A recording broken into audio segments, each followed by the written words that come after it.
Passo la parola al professor Irata, giusto? A questo punto il professor Alessandro Irata, che è dottore di ricerca presso l'Università di Monaco, Germania, quindi ha avuto l'occasione di confrontarsi anche con sistemi europei ed è professore associato presso la Facoltà di Giurisprudenza di Ribeirão Preto, sempre però dell'Università di Sao Paulo. Prego, professore. Grazie, professore. Buongiorno a tutti. Gostaria de cumprimentar todos, eu falo em português hoje. Gostaria de cumprimentar a mesa aqui presente, na pessoa do professor Fábio Maria Grifantini, todos aqui presentes, e agradecer especialmente a professora Maria Cristina de Sico por essa oportunidade, mais uma vez, de estar aqui a Camerino. É sempre com muito prazer, e pessoal e profissional, de poder estar aqui em Camerino, em mais um evento, nessa colaboração entre a Universidade de São Paulo e a Universidade de Camerino, tão profícua, que a professora Maria Cristina de Sico sempre cuida com muito carinho e com muito profissionalismo. E cumprimento, não por último, mas não menos importante, nossos alunos aqui de Ribeirão Preto, que estão aqui fazendo o duplo diploma de graduação, e que consolidam, concretizam essa cooperação já tão vigente entre as nossas universidades. Bom, eu gostaria hoje de falar, então, sobre a delação premiada, a colaboração premiada, que tem tido uma enorme importância no direito brasileiro, principalmente em razão da Operação Lava Jato, operação que tem trazido uma série de resultados sobre a corrupção no Brasil, com esses aspectos de direito comparado. Então, que nos ajude a pensar a figura da delação premiada, da colaboração premiada, que é, como veremos, tão polêmica por uma série de aspectos, pensando no direito brasileiro, mas também no direito europeu. O rigor formal do processo penal é a maneira mais efetiva de garantir os direitos dos indiciados e suspeitos. O processo penal, que é o principal instrumento para a aplicação da pena, apresenta diversas funções, entre elas servir como instrumento efetivo da garantia dos direitos e liberdades individuais, protegendo os indivíduos dos excessos provocados pelo Estado, servindo de instrumento para limitar a atividade estatal, buscando garantir os direitos individuais. A colaboração ou delação premiada, recentemente instituída como mecanismo negocial de obtenção de provas no âmbito das investigações que englobam as organizações criminosas pela Lei 12.850 de 2013, tem sido largamente utilizada nos últimos 4 anos, especialmente desde a deflagração da tão conhecida Operação Lava Jato. Por um lado, os defensores do Instituto afirmam que, devido à fraqueza estatal em combater de modo eficiente a criminalidade no país, que se desenvolve de maneira constante, utilizando-se das mais diversas ferramentas, que essa utilização do Instituto da Colaboração Premiada torna-se imprescindível para desvendar as grandes organizações criminosas, descobrir quais são seus participantes, funções, atribuições e esquemas criminosos, sendo assim responsável por proteger os recursos financeiros do Estado. Por outro lado, os críticos da utilização desenfreada do Instituto apontam problemas no que tangem às garantias constitucionais e processuais penais dos acusados, tecendo indagações éticas e morais em relação aos delatores, além de chamarem atenção por parte da atuação do Ministério Público e da Polícia Judiciária no que se refere às propostas feitas pelos órgãos. Argumentam ainda sobre o inchaço do direito penal, trazendo em destaque o direito penal de emergência como se o fosse capaz de ser uma solução milagrosa para o combate da criminalidade, sendo então inibidor dos chamados crimes organizacionais. Nesse sentido, o Estado, procurando combater essa possível fragilidade investigativa, buscou uma nova receita, ao passo que obriga os operadores do direito a conferir regalias, recompensas ao delator que o denuncia e o seu comparsa, diminuindo, assim, uma eventual condenação, quer de maneira extrema, conferindo-lhe o perdão judicial, conforme prevê a já citada Lei 12.850 de 2013. chega-se então a uma conclusão de que para combater esses grupos organizacionais criminosos, o Estado deveria aliar forças com esse delinquente delator. Trata-se então de uma tese, de uma técnica de investigação criminal, na qual o Estado oferece benefícios àquele que presta informações úteis para a elucidação de determinado fato delituoso. Atualmente, por isso, a delação premiada é uma das figuras jurídicas mais discutidas em virtude da Operação Lava Jato, fruto de uma força-tarefa da Polícia Federal Brasileira, que investiga o maior caso de corrupção que até então se tomou conhecimento no Brasil, envolvendo o mais alto escalão da política, empreiteiros, doleiros, contando até o presente momento, na verdade, até o momento em que eu fiz esse levantamento, de 163 delações, segundo dados do Ministério Público Federal. Alguns pontos dessa origem histórica da delação premiada. A delação premiada, que é esse principal mecanismo utilizado pela Operação Lava Jato, tem uma origem histórica que remonta à Idade Média, durante o período da Inquisição. Durante a Inquisição, a confissão espontânea do comparsa tinha menor valor que daquele que confessava sob tortura. Entendia-se que o corréu, confessando de forma espontânea, tinha maior inclinação em mentir em desfavor do outro que o torturado. Na Inquisição, a ideia era de que o autor do crime era inimigo do inquisitor, portanto, ele podia usar todos os poderes para obter uma confissão, inclusive utilizando tortura.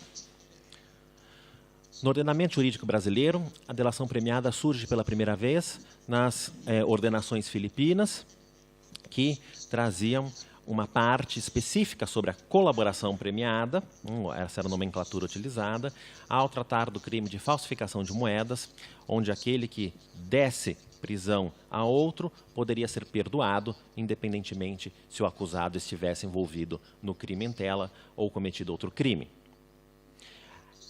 Ainda no que se refere a esse período, a delação premiada também se fez presente em outros momentos históricos políticos brasileiros, como na chamada Conjuração Mineira de 1789, quando o conjurado coronel Joaquim Silvério dos Reis foi perdoado de suas dívidas pela Fazenda Real, em troca da delação de seus colegas, os quais foram presos e acusados do crime de lesa majestade, ou seja, traição cometida contra a pessoa do rei. Na época, Tiradentes assumiu a culpa, inocentando todos os envolvidos, sendo posteriormente enforcado, esquartejado, e na história brasileira, Tiradentes então é tido como um herói e o coronel Silvério como um dos seus maiores traidores. Esse nosso referido instituto também estava previsto no Código Criminal de 1830 e a partir dos anos 90 que nós temos uma série de legislações que tratam da delação premiada. Então, a gente tem, a partir da Lei 8.072, de 1990, dos crimes hediondos, passando pela Lei dos crimes do Sistema Financeiro Nacional, da lavagem de capitais, proteção à vida de testemunhas, até a Lei de drogas e até chegar à nossa Lei de 2013. Assim, a delação premiada é um instrumento jurídico utilizado no combate aos crimes cometidos em concurso de agentes ou organizações criminosas, onde um membro do grupo fornece informações que ajudam nas investigações. O referido instituto vem se desenvolvendo e ganhando importância em virtude da ineficiência do Estado em investigar e punir tais crimes. A doutrina pátria conceitua a delação premiada como as informações prestadas por um acusado que facilitam a identificação dos demais coautores ou partícipes do crime e que enseja no perdão judicial ou redução da pena do delator. De um outro lado, se vê a delação como um dedurismo institucionalizado pelo Estado e um mal necessário frente ao aumento contínuo da criminalidade e da complexidade das organizações criminosas. Assim, depreende-se para o reconhecimento da delação premiada que esse crime deverá ter sido praticado em pluralidade de agentes, na qual o delator se declara culpado, acarretando em sua autoincriminação, e a obtenção de um prêmio consistente na redução da pena ou até mesmo perdão judicial. No Brasil, a Lei 2.850, de 2 de agosto de 2013, que dispõe sobre as organizações criminosas, a investigação criminal, os meios de prova, de obtenção de prova, infrações penais correlatas e o procedimento criminal, prevê, em seu artigo 3º, inciso 1º, a colaboração premiada como um meio de obtenção de prova nos crimes cometidos por organizações criminosas. E os artigos que se sucedem trazem os procedimentos a serem observados. Seu artigo 4º, elencam-se, então, os requisitos a serem observados para o reconhecimento da delação premiada. Dizendo que o juiz poderá, esse é o texto da lei, o juiz poderá, a requerimento das partes, conceder perdão judicial, reduzir em até 2/3 a pena privativa de liberdade ou substituí-la por uma pena restritiva de direitos daquele que tenha colaborado efetiva e voluntariamente com a investigação e com o processo criminal, desde que dessa colaboração advenha um ou mais dos seguintes resultados. 1. A identificação dos demais coautores e partícipes da organização criminosa e das infrações penais por eles praticadas. 2. A revelação da estrutura hierárquica e da divisão de tarefas da organização criminosa. 3. A prevenção de infrações penais decorrentes das atividades da organização criminosa. 4. A recuperação total ou parcial do produto ou do proveito das infrações penais praticadas pela organização criminosa. E, por último, 5. A localização de eventual vítima com a sua integridade física preservada. Nesse mesmo artigo 4º, no parágrafo 6º dessa lei, destaca que o juiz não participará do acordo de delação premiada, haja vista que esse será realizado entre o acusado, o defensor e o Ministério Público, ou o delegado de polícia, sendo ouvido o Ministério Público. Ao magistrado caberá analisar somente se estão presentes os requisitos para homologação desse acordo, consoante no parágrafo 7º do mesmo dispositivo. A 5ª turma do Superior Tribunal de Justiça, no julgamento do habeas corpus 84609, já se posicionou no sentido de que, presentes esses requisitos, sua incidência é obrigatória. Por outro turno, ressalta-se que caberá ao juiz analisar qual o benefício cabível de acordo com a colaboração do acusado. Nos termos dessa mesma lei, o delator poderá ser absolvido por meio do perdão judicial ou, se condenado, ter sua pena reduzida em até 2/3. A lei não prevê um patamar mínimo ou ainda a substituição da pena privativa de liberdade por uma restritiva de direitos, conforme o artigo 43 do Código Penal brasileiro. Quanto ao momento da delação premiada, tem-se que o depoimento do delator poderá ocorrer tanto na fase judicial quanto na fase investigatória. Salienta-se que, ao realizar a delação, o delator renuncia ao direito constitucional do silêncio e se sujeitará ao compromisso de dizer a verdade sob as penas da lei. A delação premiada é sigilosa, em regra, até o oferecimento da denúncia, haja vista a possibilidade de comprometer as investigações, caso venha a público antes do momento ideal. A lei explícita ao dispor que nenhuma condenação poderá ser baseada exclusivamente nas palavras do delator. Alguns aspectos, então, sobre a delação premiada no direito comparado.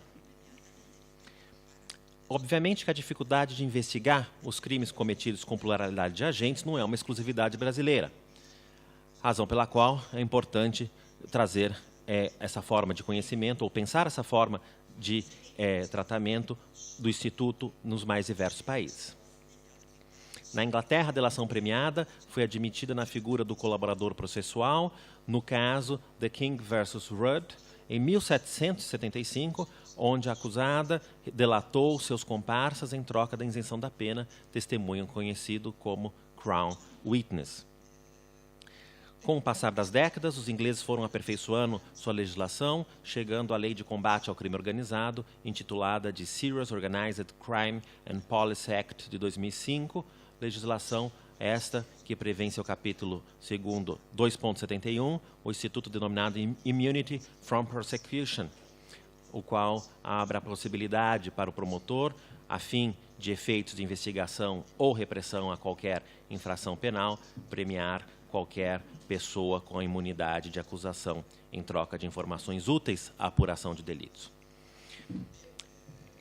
Na Itália, tem-se notícia dessa técnica de investigação nos anos 70 para o combate dos crimes de terrorismo, mas é com a famosa Operazione Mani Pulite que tem o maior destaque nessa figura dos delatores que foram conhecidos como pentiti, o que traz uma certa semelhança com essa situação do direito brasileiro.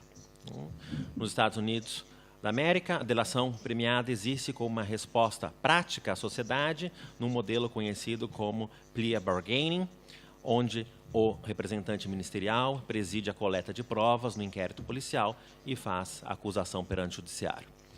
Dentro desse modelo, o representante ministerial detém total autonomia para negociar e decidir pelo prosseguimento ou não da acusação quando surge a possibilidade de acordo. Ressalta-se que dentro do sistema norte-americano, a busca pela verdade é o guia do plea bargaining, de modo que não há necessidade de que o delator faça imputação de fatos a terceiros. O que mostra que no direito norte-americano se tem uma ampla discricionariedade na acusação, no sentido de que a plea bargaining é tida como uma espécie de negociação entre a acusação e a defesa, ou a acusação e acusado, onde o acusado se declara culpado em troca de uma redução de pena.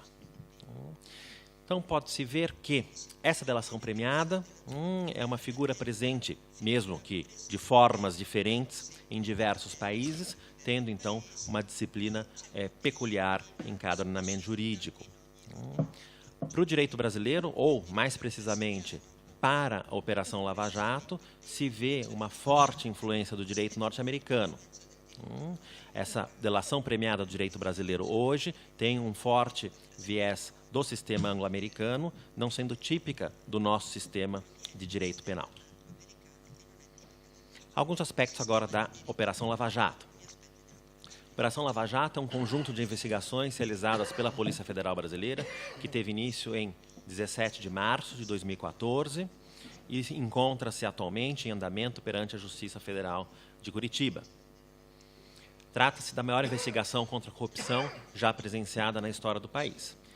E dentre os crimes investigados estão de corrupção ativa e passiva, gestão fraudulenta, lavagem de dinheiro, organização criminosa, obstrução da justiça, operação fraudulenta de câmbio e recebimento de vantagem indevida. Recebeu essa denominação por investigar inicialmente organizações criminosas que utilizavam uma rede de postos de combustíveis e lava-jato de automóveis para movimentar recursos ilícitos, dando aparência de lícitos. Cumpre esclarecer que no nascedouro a operação visava investigar doleiros que movimentavam bilhões de reais no mercado financeiro paralelo por meio de empresas de fachada, contratos de importação fictícios e contas em paraísos fiscais. A partir de agosto de 2014, as investigações ganharam força, depois que os primeiros acordos de colaboração foram feitos em troca de obterem a redução de penas. A partir de então, o número de delações não param de crescer, fazendo com que as investigações tomassem proporções maiores, alcançando políticos do mais alto escalão, como ex-presidentes da Câmara e do Senado, ex-presidentes da República, o atual presidente da República, diversas empreiteiras, com as mais diversas e grandes empreiteiras brasileiras. Acerca do funcionamento do esquema ilícito de lavagem de dinheiro, declarou o Ministério Público Federal que o esquema dura pelo menos 10 anos e grandes empreiteiras organizadas em cartel pagavam propina para os altos executivos da estatal petrolífera brasileira, a Petrobras, e outros agentes brasileiros. O valor variava de 1% a 5% do montante total dos contratos superfaturados. Esse suborno era distribuído por meio de operadores financeiros do esquema, incluindo doleiros, que foram investigados na primeira etapa. As empreiteiras formaram um cartel e, por meio da cooptação de agentes públicos, que serão funcionários da Petrobras, conseguiram seu favorecimento dentre as demais empreiteiras, realizando restrição de convidados nas licitações, incluindo a ganhadora dentre os participantes do cartel. Embora os desvios de recursos públicos da Petrobras tenham se tornado o principal foco da Operação Lava Jato, também se tornaram alvo da investigação obras da usina nuclear de Angra 3 e Belo Monte, os estádios da Copa do Mundo, reformas e construções desses estádios e transportes como a Ferrovia Norte-Sul, obras de metrô, dentre outros. Sobre a importância da delação premiada na Operação Lava Jato, as utilizações dos acordos de delação premiada dividem os juristas. De acordo com alguns doutrinadores, não há qualquer eticidade em se institucionalizar a traição como forma de alcançar informações sobre os crimes. Segundo o professor Zaffaroni, a impunidade de agentes encobertos e dos chamados arrependidos constitui uma séria lesão à eticidade do Estado, ou seja, ao princípio que forma parte essencial do Estado de Direito. O Estado não pode se valer de meios imorais para evitar a impunidade. O Estado está se fazendo de uma cooperação de um delinquente comprado a preço de sua impunidade para se fazer justiça. Os contrários à utilização desse instituto também argumentam que o benefício concedido ao delator fere o princípio constitucional da isonomia, haja vista que, embora tenham praticado o mesmo crime, delator e delatado serão julgados de formas diferentes devido à colaboração de um deles. Especificamente, quanto aos acordos de colaboração da Operação Lava Jato, há aqueles que entendem que as autoridades os têm obtido de forma ilícita por meio de prisões preventivas e coerção, o que implicariam na sua possível anulação. Mais de 40 acordos de delação já foram firmados com esses acusados da Operação Lava Jato. Também é questionável, né, em relação a eventuais violações no âmbito constitucional, é o não acesso aos depoimentos do delator por parte da defesa, uma vez que esses acordos devem ficar restritos ao Ministério Público e ao juiz. Sendo assim, nem os advogados de defesa têm acesso ao conteúdo da declaração dado pelo seu cliente. Além das garantias previstas na Constituição, a Operação Lava Jato e o Acordo de Delação Premiada também engloba eventuais violações no processo penal, por exemplo, no fato que após o acordo será estabelecido um prazo ilimitado para o delator ficar no regime em que começa a cumprir a pena. Por outro lado, os que advogam em favor das delações premiadas o fazem principalmente com base nos resultados práticos obtidos, seja pelo tempo e o dinheiro público economizados nas investigações, seja pela resposta dada à sociedade de forma mais célere. Além disso, os que defendem essa tese salientam que nenhuma condenação pode ser fundamentada exclusivamente na palavra do delator, haja vista a necessidade de fontes independentes de prova a confirmar os fatos revelados pela delação, o que daria uma segurança jurídica maior a essa figura.